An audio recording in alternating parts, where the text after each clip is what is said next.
It's the time of year when I have to blow on the latches in order to get into a pasture.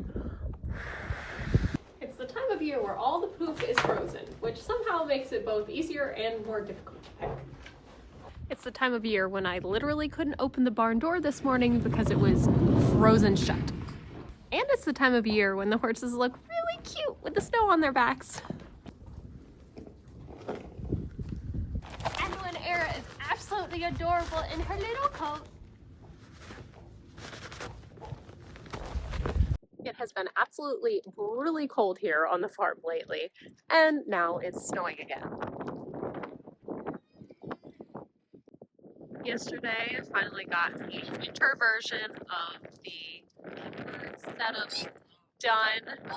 Somehow I severely miscalculated how far 100 feet of fence is going to get me. Unfortunately, it's a bit smaller than I was picturing, but luckily I don't think that it's really going to be an issue. As you can see, there's one chicken out right now. The chickens do not stray very far in the winter from their coop. Last year, they were actually completely free range. And despite being free range, they still would never go anywhere anyway. They mostly just stay within a 10-foot radius of the coop, so I'm not too worried about them not having enough room. And with 3 ducks, 2 geese, this will be enough. I also got the new duck house complete, and I see some of the chickens are enjoying sheltering in there during the day. Probably going to be finding some chicken eggs in there instead of the nest boxes, but that's all right. This is what's left of the fence, the summer fence that was up for the chickens and the ducks, and I'm going to have to take it down now before the snow completely buries it, even more than it already is. So I'm gonna get that done. This task sucks in the summer, so I'm really looking forward to it right now.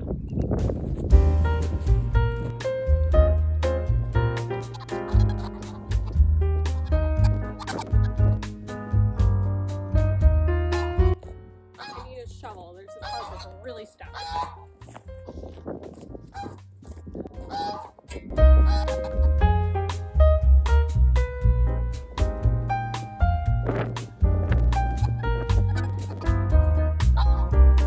How am I supposed to store this without getting tangled mess? One task I put off for way too long is taking care of the minis' tails. Casper and Frosty in particular.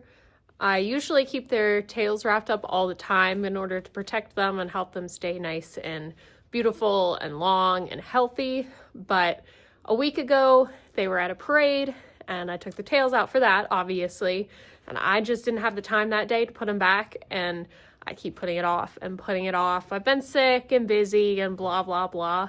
But it's been stressing me out that they've been out getting damaged and dirty, especially because they have white tails. So I'm going to take care of that today.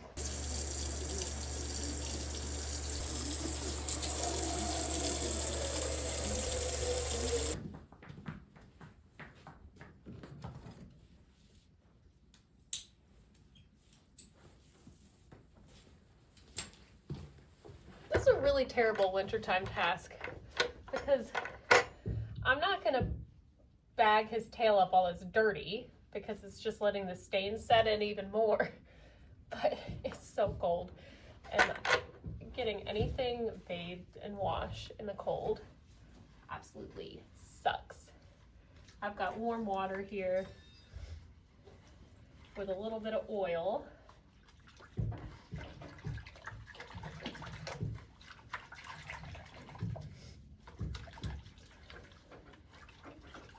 I'm not worried about getting the top of his tail because that's not going to be in the wrap anyway.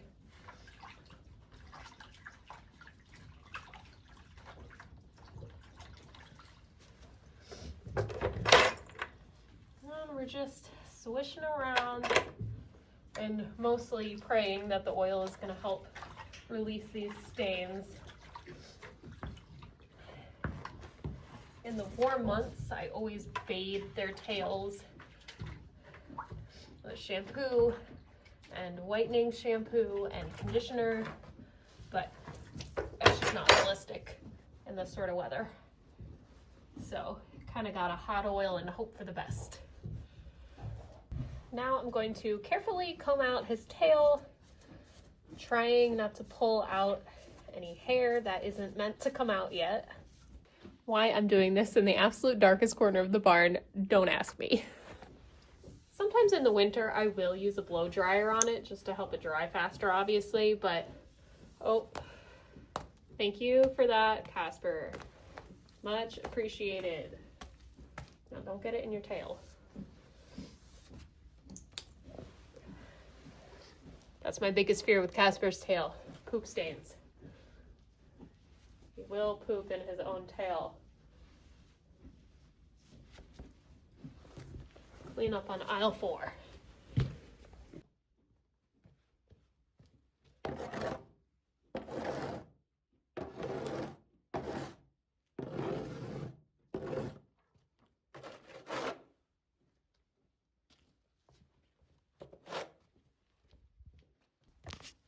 Anyway, like I was saying, sometimes I will use a blow dryer in the winter to help it dry a little quicker, but honestly, it will just sort of freeze dry on its own anyway. It's really not that big of a deal not to use heat on it. And he will now be waiting here while his tail finishes drying before I can wrap it up. It is a beautiful tail you have there, sir. Now that it's all clean and dry, I'm going to braid it down.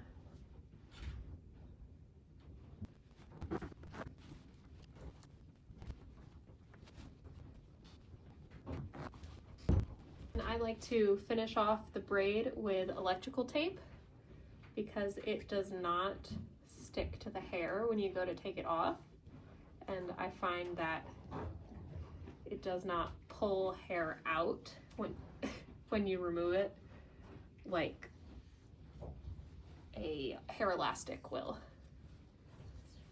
It is very important, especially this time of year, to remember that the electrical tape will not stick if it's cold. So I keep this in the house.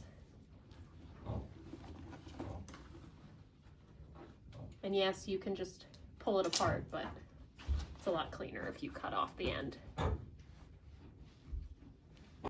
So here is the tail all braided up and ready to be put up in the bag. Which honestly is a complete misnomer because I don't use a bag at all. I just use vet wrap.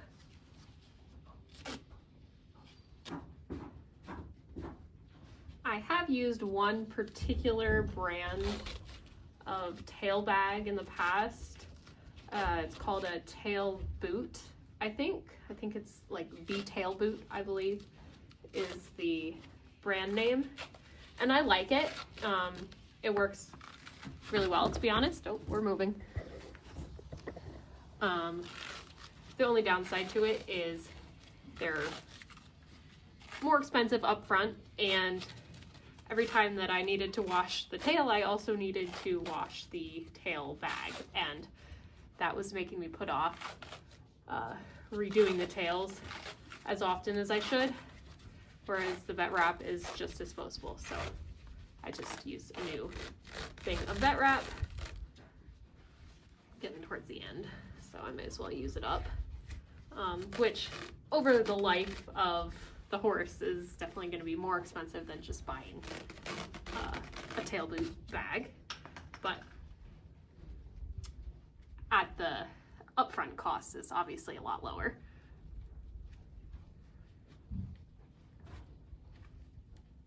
And I've never had any issues with the tail getting wet in here. It absolutely does not ever get tangled, even if you leave it for longer than you probably should.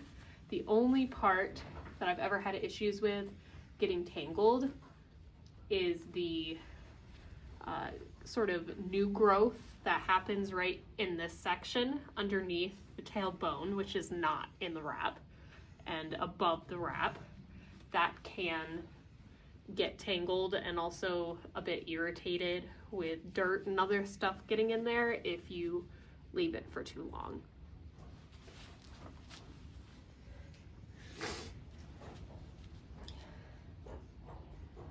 And then just to top it off, I like to do a little wrap of electrical tape just to keep the bed wrap from coming undone, which I don't usually have a problem with unless I'm using the off-brand, which I am right now, bed wrap, because it's cheaper. And that is his tail all done up and protected from getting damaged and stained so that it can stay nice and beautiful for the next time that he goes out and about. Yes, you are a very good boy, Casper.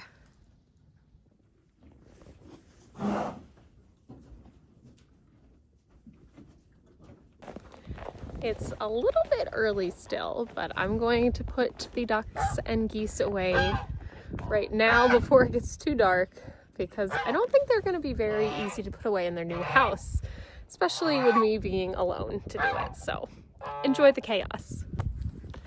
First, I'm going to see how many chickens I need to evict. Okay, out you go. Go on. Thank you.